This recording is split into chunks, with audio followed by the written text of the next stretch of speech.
आवश्यक है ऋषि यंत्र, क्योंकि धन मूल आवश्यकताओं को पूरा करने में सहायक होता है। किंतु जब कोई व्यक्ति इच्छाओं को आवश्यकता समझने लगे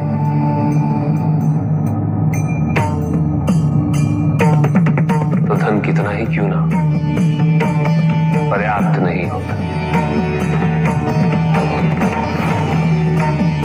क्योंकि इच्छाएं अंतहीन है।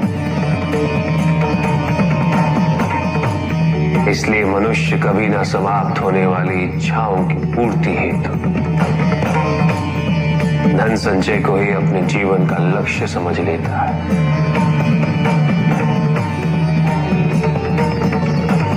वो लोभी बन जाता है।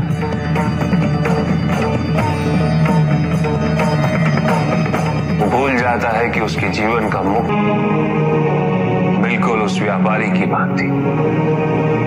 कौन व्यापारी प्रभु? वो व्यापारी जिसके पास इस संसार में जीवन निर्वाह हेतु सब कुछ था।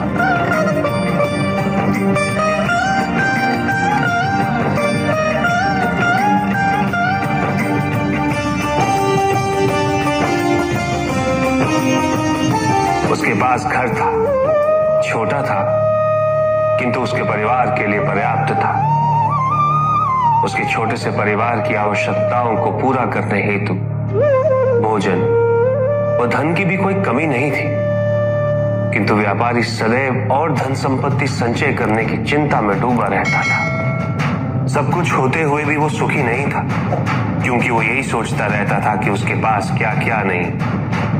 एक दिन किसी ने उसे बताया कि नारायण के वरदान से सब कुछ मिल सकता है। धन के लोभ में वो नारायण की तपस्या करने निकल पड़ा।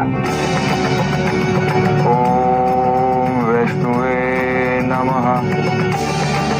और इस प्रकार वो कई वर्षों तक नारायण की तपस्या करता रहा।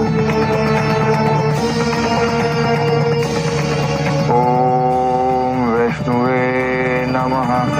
ओम वैष्णवे नमः। ओम वैष्णवे नमः।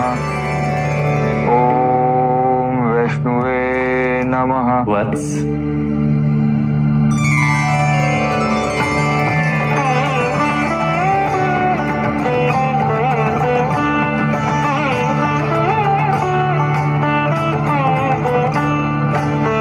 प्रणाम प्रभु।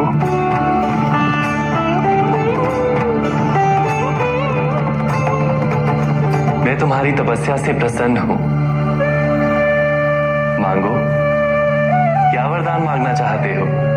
प्रभु, प्रभु मुझे समस्त संसार की भूमि चाहिए। संसार में जितना भी धन है सब मेरा हो जाए। क्या मैं तुमसे पूछ सकता हूं, तुम्हें इतना सब कुछ क्यों चाहिए? मैं सुखी रहना चाहता हूँ प्रभु, और धन संपत्ति सुख का माध्यम है। किंतु संसार की परिभाषा हर किसी के लिए भिन्न होती है वत्स। कुएं में बैठे मेंढक के लिए वो उसका संसार होता है। तुम बताओ वत्स, तुम्हारे लिए संसार की क्या परिभाषा है? सब कुछ प्रभु। जो कुछ भी मुझे दिखाई दे रहा है वो सब कुछ संसार ही तो है प्रभु। उचित है,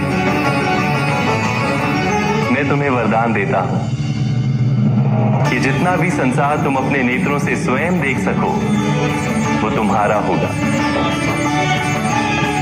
किंतु जो तुम नहीं देखोगे वो तुम्हारा नहीं होगा। अब इस संसार का सबसे धनी व्यक्ति मैं बन जाऊंगा प्रभु, और सबसे सुखी भी।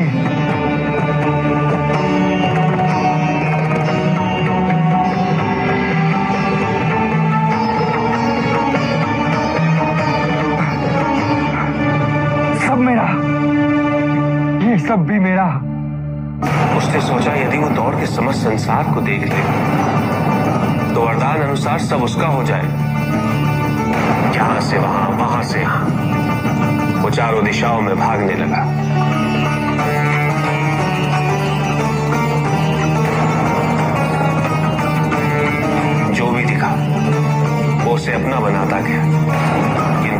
लालच कम नहीं है, अभी तो और बढ़ता है।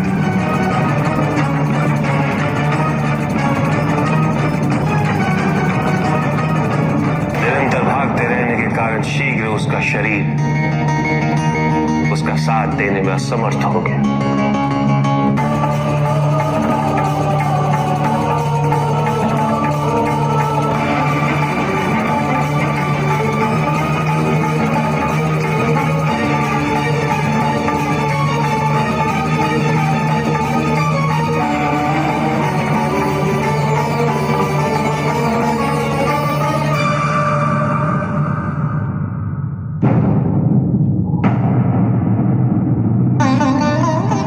और इस प्रकार उसके पास केवल उतनी ही भूमि रही जिस पे उसका मृत शरीर पड़ा हुआ था।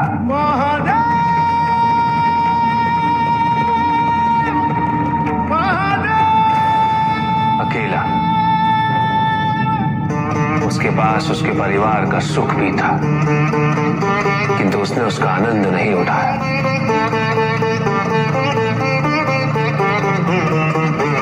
इसलिए सुखी जीवन हेतु धन की प्रचुरता नहीं, अभी तो अपनी इच्छा और आवश्यकता में अंतर समझना अनिवार्य है। किंतु प्रभु, जो पहले से ही धनी हो उसे क्या करना चाहिए? धन चाहे कितना भी हो ऋषियत्र, मूल आवश्यकताएं तो केवल उतनी ही।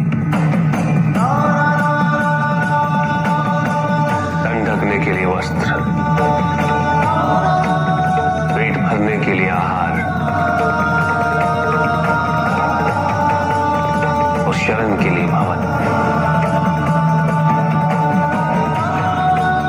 इन आवश्यकताओं के पूर्ण होने के पश्चात जो भी है वो इच्छा है।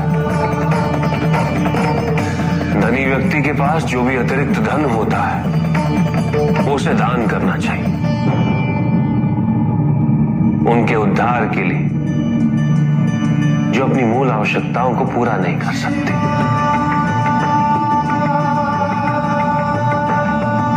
ऐसा करने से संसार में समानता होगी, द्वेष नहीं होगा,